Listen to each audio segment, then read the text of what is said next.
Meron ka bang sakit ngayon o karamdaman? Pag-usapan po natin yan sa devotion natin na ito. Magandang araw po sa bawat isa sa inyo. Welcome back to our 365 Daily Devotions Seminary Edition. Nagustuhan po ng batiin si Ma'am Gloria Lacson, Reynaldo Onas, and Brenda Apostol, maging sa mga kapatiran natin sa Valenzuela. Magandang araw po sa inyo. Na yung topic po natin ngayon ay may kinalaman po sa resurrection. Ibig sabihin sa darating na panahon, sa muling pagbabalik natin Panginoong Jesucristo, tayo po ay bubuhayin maguli at magkakaroon po tayo ng perpektong katawan, katulad ng katawan ng ating Panginoong Jesucristo. So ang tawag po dyan ay raised in glory. Ibig sabihin, tayo ay bubuhayin muli ng ayon sa kaluwalhatian ng katawan ng ating Panginoong Jesucristo nung siya'y muling nabuhay. So, raised in glory refers to the transformation of our resurrection bodies, which will be glorious. Sabihin, maluwalhati yung ating katawan. Incorruptible. Hindi na magkakasala, hindi na magkakasakit, hindi na magugutom, hindi na masasaktan, hindi na rin wala nang bahid ng kasalanan, hindi na mabubulok at hindi na mamamatay. Incorruptible and suited for our eternal reign with Christ. Kasi tayo po ay mabubuhay ng walang hanggan, kapiling ang Diyos. Kaya po yung resurrection body natin, talagang kailangan perfect siya. At siguro may mga additional superpowers. Hindi ko alam, no? I can only imagine na kaya nating mag-travel around the world through, I don't know, maybe teleportation. I'm not sure kasi sa Bible makikita mo yung ang Panginoong Jesucristo tumatago sa pinto nung nag-resurrect siya. Tapos kaya niya mag-travel ng sobrang bilis. So maybe ganun din yung katawan natin kasi nasabi ng Biblia kung ano yung katawan ng Panginoong Jesucristo, ganun din yung ating magiging katawan.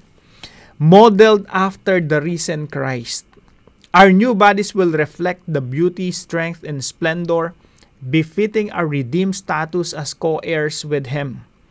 The Bible emphasizes the continuity and transformation of our bodies, not the abandonment of physical, but its glorification. The resurrection assures us that death is not the end, but the beginning of our full inheritance in Christ. Yung kamatayan po, hindi po ito katapusan.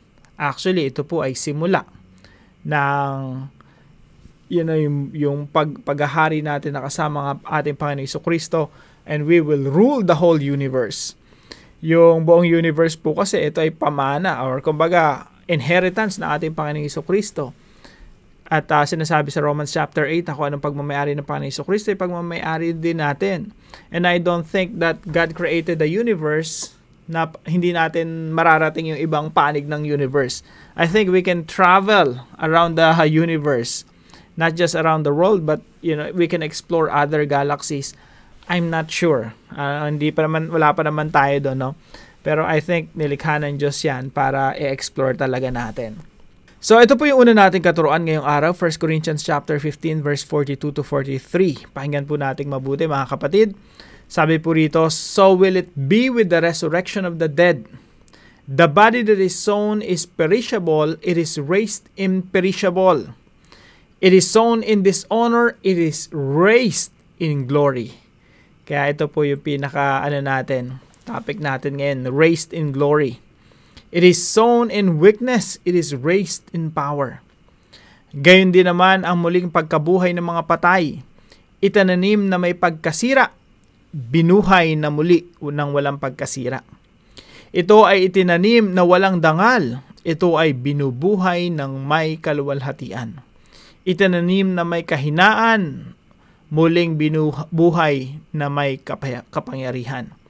So bakit parang may tanim? Kasi po si Apostol Pablo po nilalarawan yung pagkamatay bilang buto. Parang itinanim lang tayo. Tapos tutubo yan. Biglang magkakaroon ng glorified body. So isipin po natin, yung buto talaga kailangan mamatay, kailangan mabiyak muna yan, no? Magkaroon ng transformation. So basically, yung pagkamatay, it's just a transformation para mong tinanim yung buto. At yung buto na yon, tutubo yun. Yun na yung panibagong buhay. So, ganun din po itong katawan natin na ito, parang tinanim, and then later on tayo muling bubuhay ng ating Panginoon. At makapiling natin siya ng pangwalang hanggan. So, ito po yung mga katuruan natin ngayong araw. Number 1, our bodies are expiring so fast. Yung katawan po natin ay expire ng sobrang bilis lang. Ako, inisip ko, ang tanda ko na. Parang kailan lang, no? Parang kailan lang nagsimula ako may vlog, may baby pa ako maliit, dala-dala ko yung baby ko. Pero ngayon yung baby ko hindi na baby, no, nag-aaral na, pumapasok na sa eskwelahan. Ang bilis ng panahon, nung mga nakarang panahon, binata pa ako, pero ngayon, family man. Time flies so fast. Marahil kayo rin, no, nafe-feel nyo rin yun, na bigla na lang tayong tumatanda, no? Tapos yung mga klase natin, nagiging tatay na rin, nanay na rin. Tapos yung iba sa atin na may mga edad na, namamatay na yung mga classmates natin, no? Baka yung ibang nakikinig sa atin dito, ikaw na lang yung nabubuhay sa batch nyo. Our bodies are expiring so fast. Marahil iba sa atin nakakaramdam na ng rayuma, nakakaramdam ng arthritis, nakakaramdam na ng iba't ibang klaseng sakit sa katawan na usually hindi natin nararanasan nung mga bata-bata pa tayo. So, tandaan natin mga kapatid, yung buhay natin dito sa mundo, napakaikli lang. Ang bilis mawala yung lakas natin, no? Ang bilis maglaho nung kabataan, no? Yung panahon na malakas tayo. At nangyayari po yan kasi tayo po ay nasa fallen state. Ibig sabihin, yung katawan natin talaga, hindi talaga yan mananatiling malakas forever. Hanggat may buhay ka pa, gamitin mo na para sa ating Panginoon. Hanggat malakas ka pa, gamitin mo na sa Panginoon yung ating buhay. Pangalawa po, our bodies are redeemed by Christ. Salamat sa Panginoon kasi we are expiring. Yes, that's true. Hanggang sa magkasakit tayo, hanggang sa mamatay tayo, hanggang sa mabulok tayo, maging alabok. Pero merong redemption. At yung redemption po ay sa pamamagitan ng ating Panginoon Jesucristo. Sinasabi nga po ng ilang mga verses sa Bible, no? Ang dami ko pong nilista rito mga verses. Basahin po natin itong Romans 8:23. Not only so, but we ourselves who have the first fruits of the Spirit, yung Santong Espiritu nasa sa atin, groan inwardly as we wait eagerly for adoption to sonship, the redemption of our bodies. Yung ating katawan merong redemption mga kapatid. Ibig sabihin, magkakaroon ng muling pagkabuhay. And then sabi po rito sa 1 John chapter 3 verse 2, nalalaman natin na kung siya'y mahayag, pag nagpakita ulit sa atin ating Panginoon Jesucristo sa kanyang muling pagbabalik, tayo ay magiging katulad niya sapagkat siya'y ating makikita bilang siya. Kaya point number 3 po natin, our bodies will be raised in glory. Sabi po rito sa verse natin, no? It is sown in dishonor, it is raised in glory. Bubuhayin tayo ng Panginoon na merong kaluwalhatian, maluwalhati, glorious body ang tawag po sa ating katawan na yon. Bakit po? Sabi po rito sa 1 John 3:2, mga minamahal, ngayon ay mga anak tayo ng Diyos. Okay? Everybody, lahat ng nananampalataya sa Panginoong Jesucristo, lahat ng nagsuko ng buhay nila sa Panginoong Jesucristo, ikaw ay kinukonsider na anak ng Diyos. So tayo mga anak ng Diyos. At hindi pa nahayag kung magiging ano tayo. So right now, hindi pa natin alam kung ano yung magiging itsura talaga natin. Kasi wala pang resurrection. What we will be has not yet been made known. Hindi pa natin alam, no? We can only imagine na magre-resurrect tayo. Pero, eto yung natitiyak natin, tayo'y magiging katulad ni Kristo sapagkat siya'y ating makikita bilang siya. We shall be like Him, for we shall see Him as He is. Sabihin, kung ano yung itsura ng Panginoon Jesucristo, hindi yung kamukha, yung kalagayan, yung state, yung pagiging perfect ng kanyang body, ganun din yung magiging body natin, perfect din. We shall be like Him, for we shall see Him as He is. So our bodies are expiring so fast. Yes, that's true. Nagkakasakit tayo, nagkakarayuma, humihina, humihingi na tuhod, lumalabo yung mga mata, hanggang sa later on mamamatay tayo at mabubulok. Pero merong redemption at meron tayong muling pagkabuhay someday. Now, ito po yung ilan sa ating mga applications. So what? Na meron tayong resurrection someday. Number 1 po, understand your purpose before you die. Alamin mo kung bakit ka nabubuhay dito sa mundo. Magkakaiba tayo ng edad. Yes, yung iba sa atin mahina na, yung iba sa atin malakas pa, yung iba sa atin sobrang lakas pa. Pero lahat tayo talaga lilisan dito sa mundo na to. We will not stay here in this world forever. We will die. So, while you're still alive, you have to understand your purpose. Nakakalungkot lang isipin kasi maraming taong nabuhay at namatay, hindi nila natuklasan kung ano yung purpose nila dito sa mundo. There was a character in the Bible, ang pangalan niya ay Methuselah. Nabuhay siya for 969 years. Just imagine that. Almost 1,000 years. 969 years. Pero ang sabi lang sa Bible, Methuselah lived and then he died. That's it. Parang walang sense na nabuhay ka, nag-exist ka lang, tapos namatay ka. Kaya mga kapatid, we really have to understand our purpose. Habang nabubuhay ka, alam mo. Now, paano mo malalaman yung purpose mo? You go back to God and ask your Creator, Lord, bakit niyo ako nilikha? Ikaw ang nakakalam nun. Ano yung purpose mo? Ba't mo ako nilikha? Please, let me discover my purpose. Pangalawa po, utilize your body like a tool while still strong. Yung katawan po natin, instrumento po ng Diyos. Kaya tayo nilikha ng Diyos para maging instrumento ng Diyos. Isipin niyo po, kamay. Yung kamay, ginagamit talaga yung kamay. Yung kamay, para tayo mga kamay ng Diyos. Pag kumikilos yung Diyos, may gustong tulungan ng Diyos na ibang tao, tayo yung ginagamit. Para tayong kamay ng Diyos, no? Na umiibig sa ibang tao.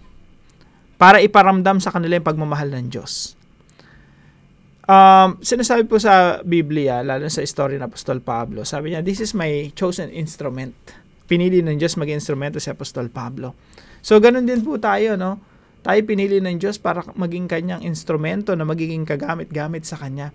That's why you have to understand your purpose. You have to go back to God and ask God, Lord, ano ba ako? Anong klaseng tool ba ako nakagamit-gamit sa inyo na alam niyo po yung isang martilyo na nakalapag lang dyan o isang lagari. Pag hindi nagagamit yan, useless yan. And we don't want to become useless. We don't want to live this world useless people. Sayang. Marami tayong potential.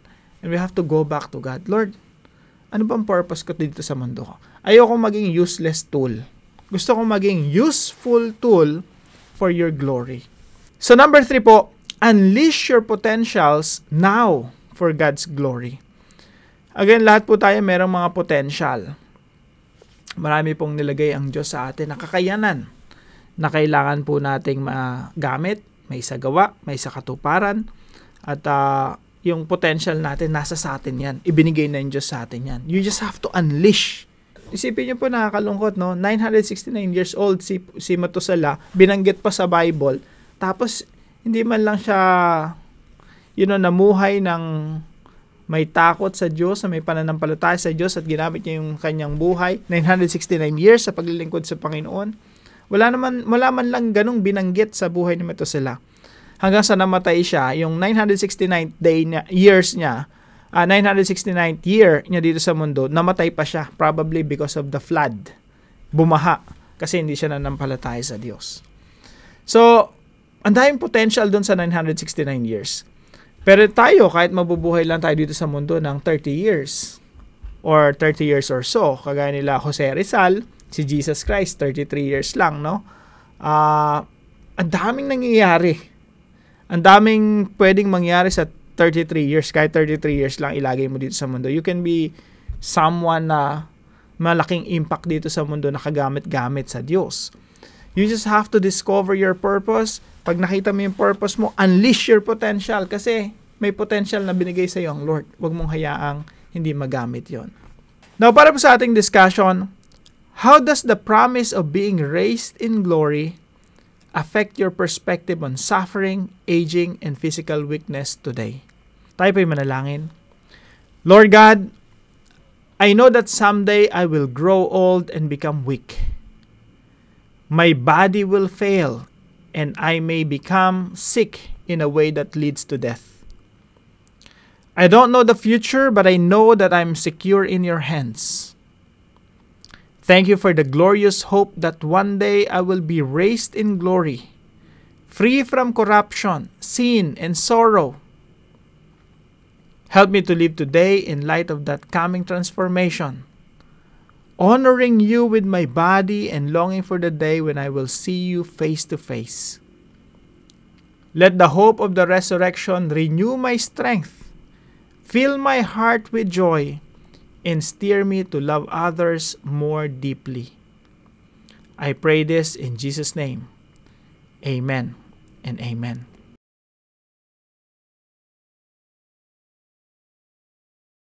Maraming salamat po kay Tita Cora na partner po natin sa devotion natin na ito. Maraming salamat po sa inyo. Pagpalain po kayo ng ating Panginoon.